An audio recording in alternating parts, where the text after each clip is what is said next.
Hello there.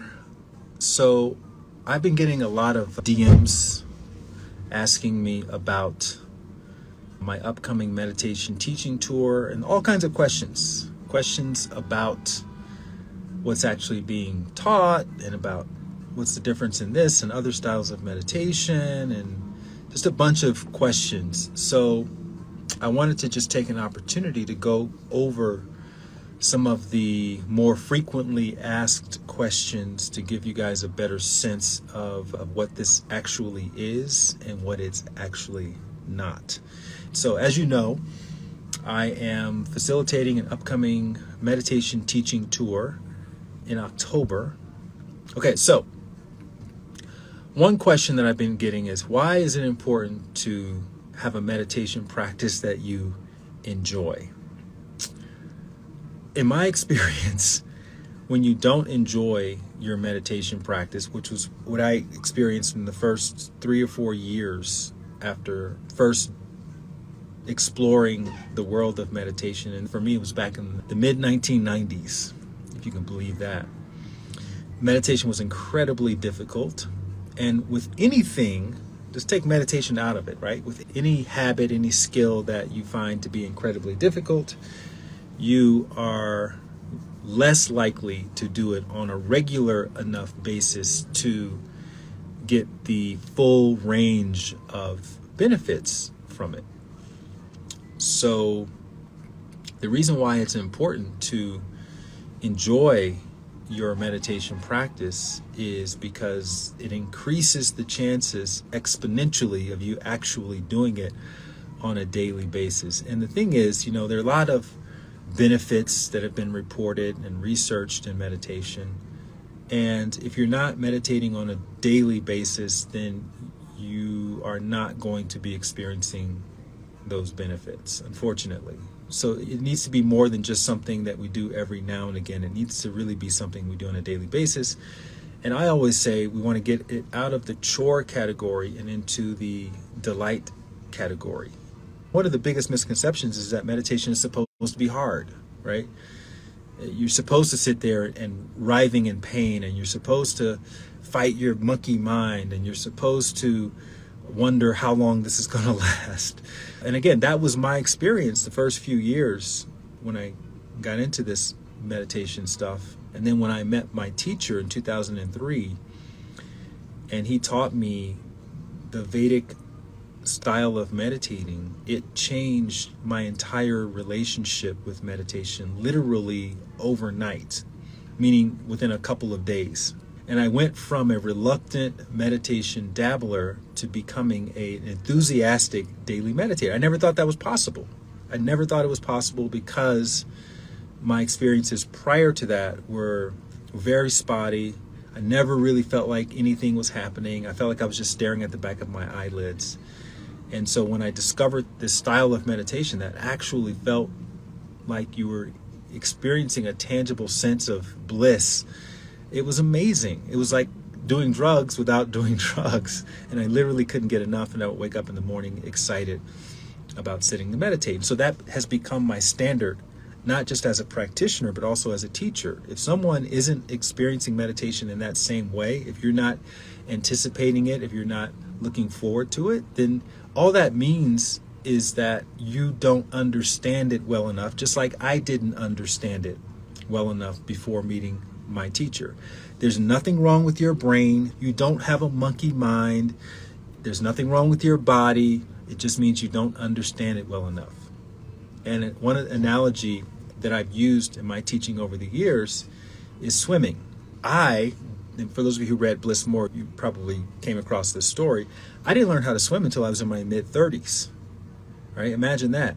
And it's not because I had a problem with water. I just didn't grow up around a lot of water. I grew up in Alabama, in the middle of the state, pretty landlocked, and so never really swam throughout the year. There was one of my grandmother's neighbors had a swimming pool. We would go to the swimming pool maybe once a summer, and we'd go in and just mess around. And I taught myself how to doggy paddle, but other than that, I couldn't swim from one side of a pool to the other side of a pool very easily. But for someone who does swim proficiently, you may hear somebody go, "Oh, I'm not able to swim. I can't swim." You may hear that and go, "What are you talking about? Of course you can swim. You have arms and legs, right?" Yes. You just need to understand how to move them in concert with the water. And if you move them in concert with the water, meaning you're not fighting the water, then actually you can have a pretty enjoyable experience in the water. If you don't know how to operate in concert with the water, then your swimming experience is going to be nightmarish.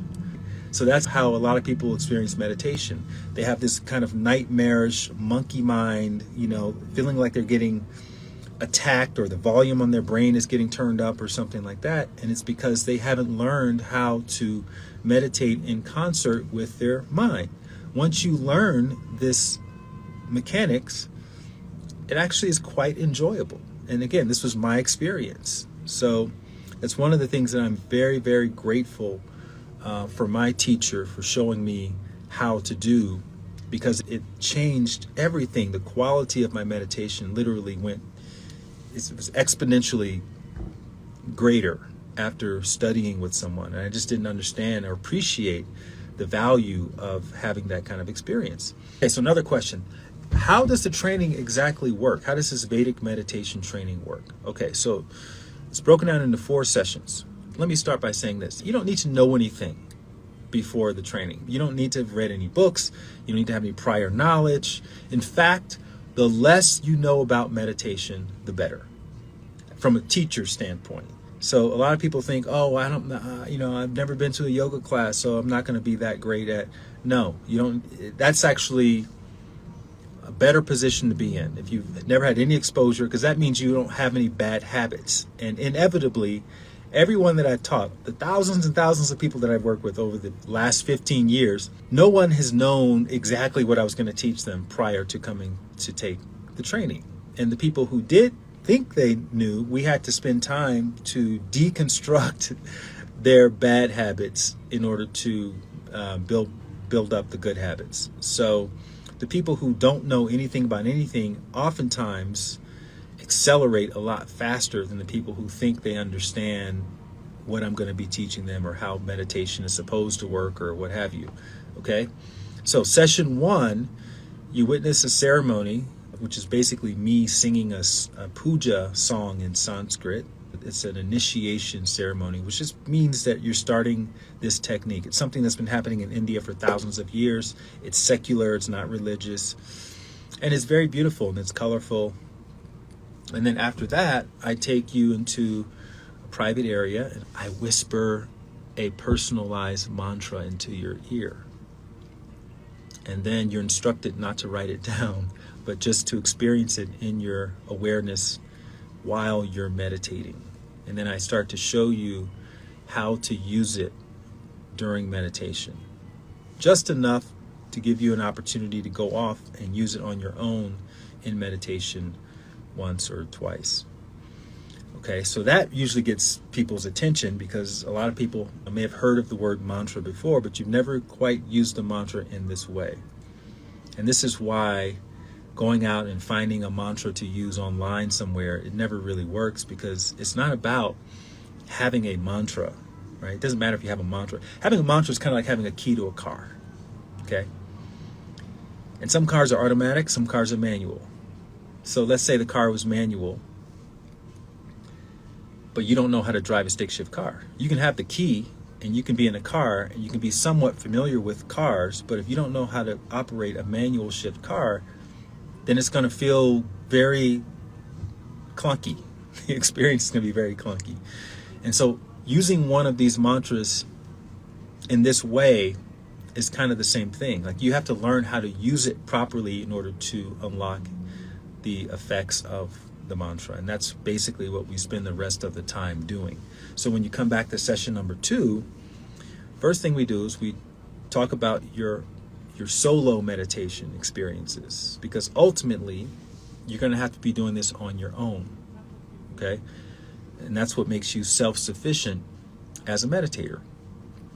When you talk about your experiences, I'm able to help you troubleshoot. Okay, this is what you did great, and this is what you need to do better in order to become more effortless in your approach with meditation. And then we talk about the nature of the mind, which very, very few people even understand. A lot of people who call themselves meditation teachers are actually meditation guides or meditation coaches, which means they have you sit with them and then they start guiding you through an experience. Close your eyes. Okay, now imagine white light enveloping your body. Now you're walking through a field of flowers. Now you see a waterfall. Go through the waterfall. Let the water wash your stresses away. That's one way to meditate. That's what's called guided meditation. That's not what I'm doing. I am instructing you in a silent meditation technique, which doesn't mean that there's silence around you. It means no one's talking to you and prompting you to imagine this, visualize that, witness this, let go of that while you're meditating. Because that approach, while it can be somewhat relaxing, it actually keeps your mind rather active because you're always having to do something. And the place where you want to go in meditation is beyond that. You want to go beyond the activity into a state of non-activity. So you want to do less, you want to do least, and ultimately you want to do nothing. And in order to do nothing, you have to understand more about the nature of how the mind operates. And then once you understand that, and this is what's happening in session number 2, how the mind operates, then you can know how to use the mantra while you're meditating in a way that actually exploits the natural tendencies of the mind. And that's how you achieve that settled mind experience, okay? And it's a really beautiful thing. It's almost like an art. It's like watching a ballet or something. The way they move, it's very beautiful, it's artistic, it's flowy. And the same thing happens with meditation. You are learning the art of meditating. The science of meditation is a whole other thing. Yes, your brain does this, your breath does that, but then the art of it is its own unique thing. And this is not something you stumble upon from a YouTube video or from even reading my book, Bliss More, where I talk about a bit of a watered down approach to this, but we go into very comprehensive instruction on the training. And so by the end of that second session, you now understand how to effectively settle your mind with the mantra in the practice of meditation. So then I send you away, you go off and you meditate on your own again, once or twice. Then you come back for this third session, okay? So each one of these sessions is building upon the next session. So the third session, you've now learned how to settle your mind. Now you need to understand how to measure progress and how to troubleshoot any other experiences that you could be having and that you probably will be having, such as experiencing negative thoughts or negative content that will inevitably come up. People ask me this all the time. Light, I was meditating and I started thinking about this old thing that happened 10 years ago. It didn't make me feel good then, doesn't make me feel good now. Does that mean meditation is not working? Or, Light, I fell asleep in meditation. I can't seem to stay awake. Does that mean it's not working? Or, Light, I'm very itchy in meditation, or I feel like my body's heating up in meditation, or I'm very antsy in meditation, right? These are all very common symptoms of your meditation having the effect that it's supposed to have. And the more you understand why each one of those things are happening, the more relaxed you will be in the practice. And get this, the more relaxed you are, the better it works, the more settled your mind becomes. So you can't be on edge and anxious around, is this supposed to be happening, and have a relaxed and settled mind, right? Because one negates the other. So that's why understanding these things actually leads to better experiences when possible. And so that's the whole point of the third session. Learning how to troubleshoot it, learning about the nature of the body. And so putting all of that together, then you go off, you practice on your own again. And this is important, practicing on your own, because ultimately I'm not going to be there in your living room guiding you through this meditation, right? This is a style of meditation that is intended for you to be able to do on your own wherever you can sit and close your eyes. So in an Uber, on an airplane, grandmother's living room, no matter where you are, you should be able to sit, close your eyes, and drop right in. And it doesn't matter if it's noisy, it doesn't matter if it's dark or bright or whatever the environment is, as long as you feel safe. That is important to feel safe. So you don't want to do this, you know, out in some park surrounded by a bunch of derelict type of people. You want to you want to do it in your car in the parking lot or in some other kind of safe environment. So anyways, you come back for the fourth and final session, and this is the one where everything kind of ties together, and you get all of your questions answered, all of your experiences verified and validated. And this is happening throughout the entire course. You're able to ask as many questions as you want, and I'm able to share my experience and knowledge with you throughout the training. And I want you to ask me any and every question you can possibly think of related to meditation, because again, this is what leads to self-sufficiency. And so by the very end, you learn how to track long-term progress. You learn about different states of consciousness, which you will be experiencing as a result of your meditation practice, and how to know that's actually happening and not just your imagination. And so at the very end, we go over the ongoing support options, okay? So the ongoing support options are, once the training is over, you go back home, you start meditating on your own 20 minutes twice a day. You have access to me as your teacher, right? Which means you can email me, ask me questions, and better yet, I host a weekly Zoom call for all of the meditators that I've taught. Any of them can come on, ask me a question, and we'll answer the question for the whole group to benefit from. Obviously, if it's a private question, then we may answer it anonymously, or I just may answer with them one-on-one. But if it's a question that I think everybody will benefit from, they can ask that question in that group. And that happens every week. It's been happening for a few years now. And so that's a really powerful support resource, because it's not like you're going to some forum, looking up, trying to find somebody who asks the exact same question that you have. You can actually ask your question, and you get the live teacher, the person who actually taught you and who understands your background and where you're coming from with the meditation practice and all of this. And this is historically how people have gone on to master practices like meditation, right? Not from a book, not from a video, but from having contact with the actual person that taught them. And you keep refining your ability, you keep getting your questions answered, and then eventually you get to a point where you're very confident that you know what you're doing.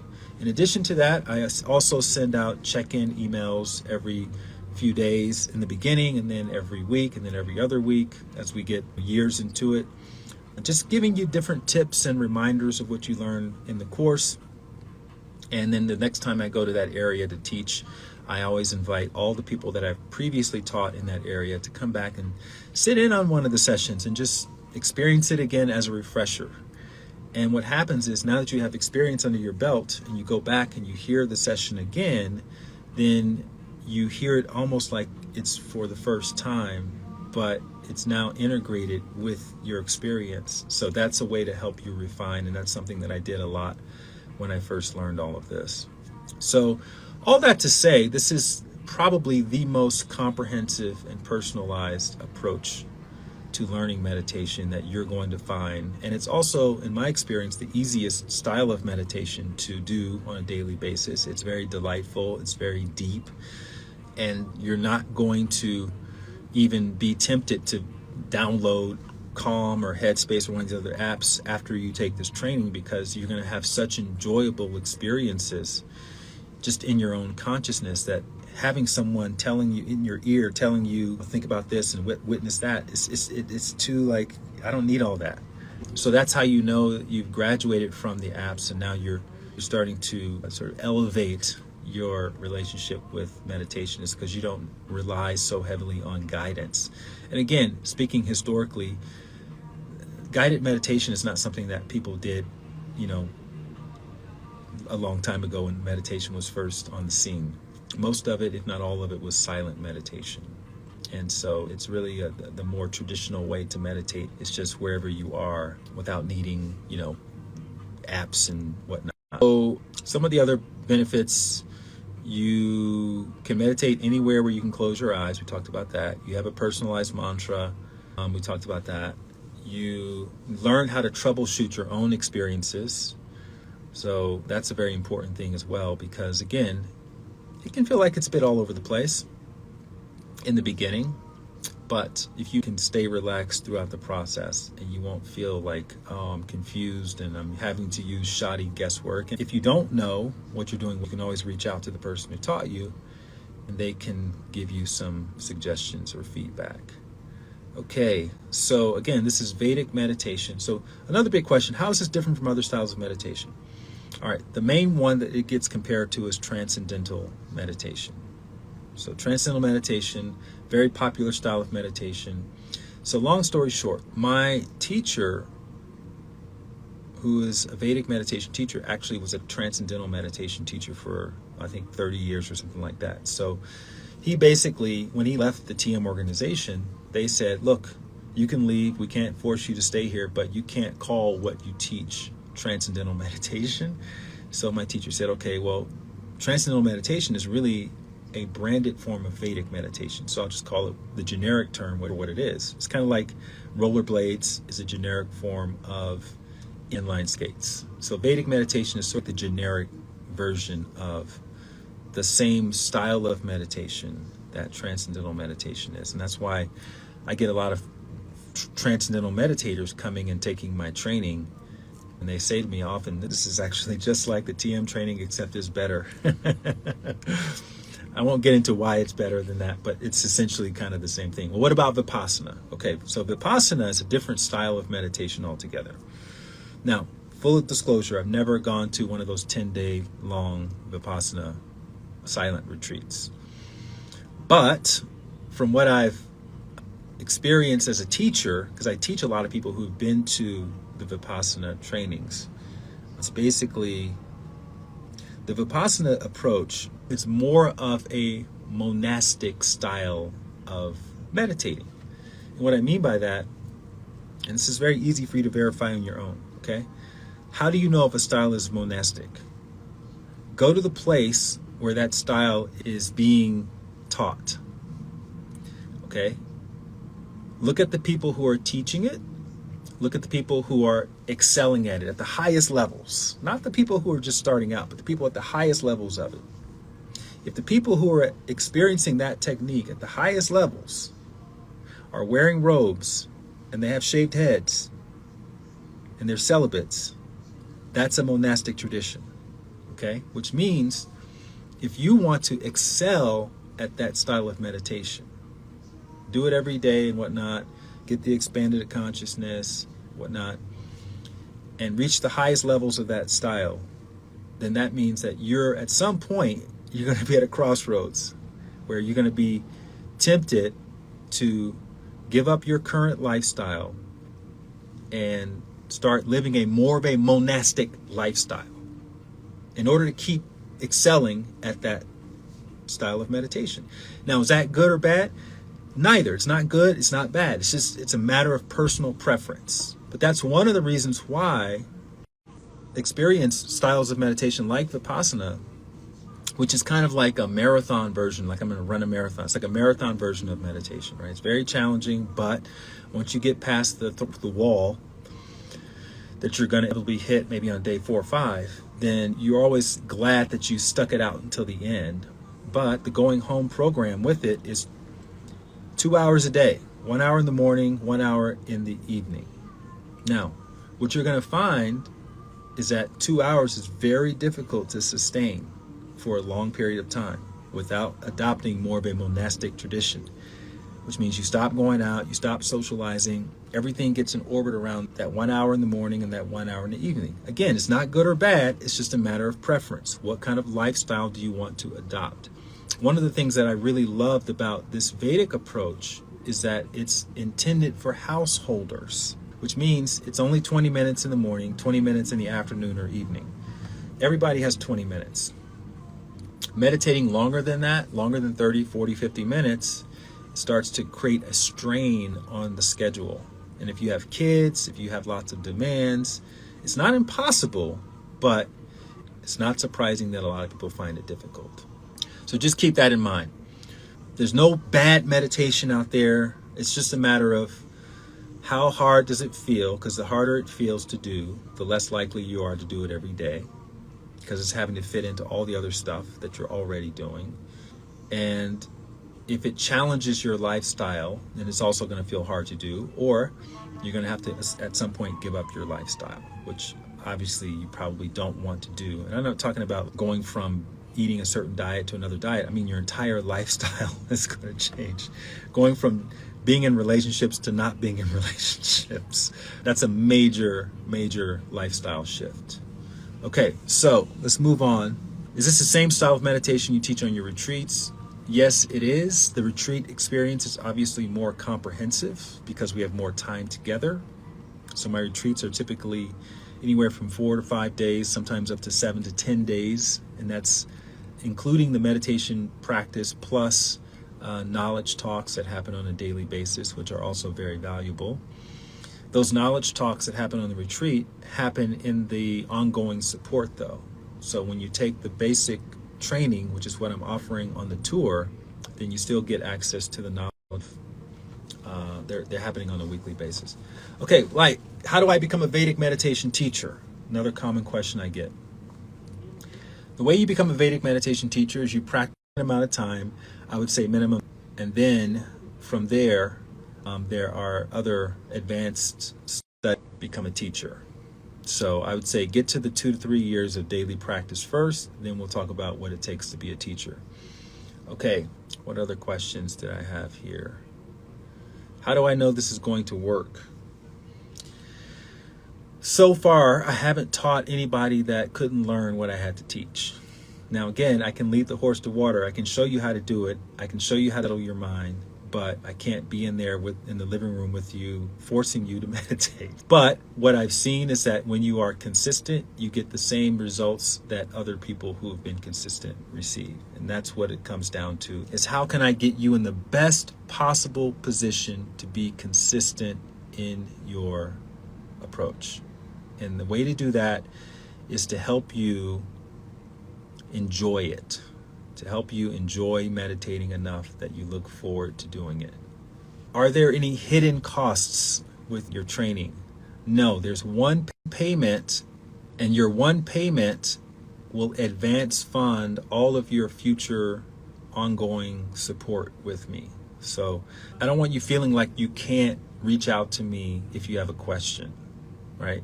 If you feel like you can't reach out to me because, oh, Light doesn't have time for me and I should pay him something.